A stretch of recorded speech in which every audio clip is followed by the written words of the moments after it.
Jonha chapter 2 योना अध्याय 2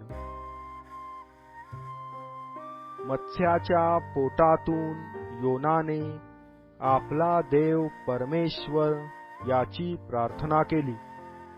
तो म्हणाला, मी आपल्या संकटावस्थेत परमेश्वराचा धावा केला, तेव्हा त्याने माझे ऐकले। अधोलोकाच्या उदरातून मी आरोळी केली, तेव्हा तू माझा शब्द ऐकला। तू मला डोहात समुद्राच्या पोटात टाकिले, प्रवाहाने मला व्यापिले।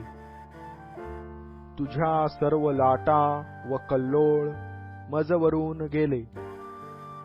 मी म्हणालो, तुझ्या दृष्टीवेगळे मला फेकून दिले आहे, तरी तुझ्या पवित्र मंदिराकडे मी पुन्हा डोळे लावीन।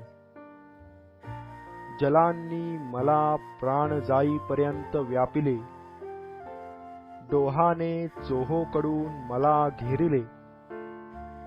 समुद्रातील शेवाळीने माझे डोके वेष्टिले। मी खाली पर्वतांच्या तळी गेलो होतो, पृथ्वीच्या अडसरांनी मला कायमचे कोंडून टाकिले होते। तरी परमेश्वरा, माझ्या देवा, तू गर्तेतून माझा जीव उद्धरिला आहे।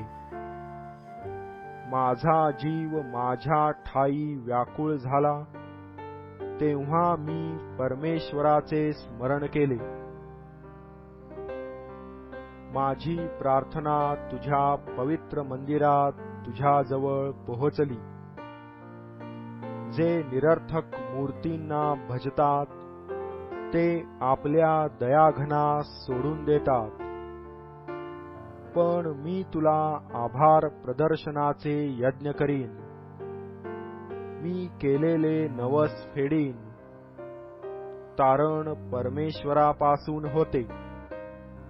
परमेश्वराने मत्स्यास आज्ञा केली, तेव्हा त्याने योनास कोरड्या भूमीवर ओकून टाकिले।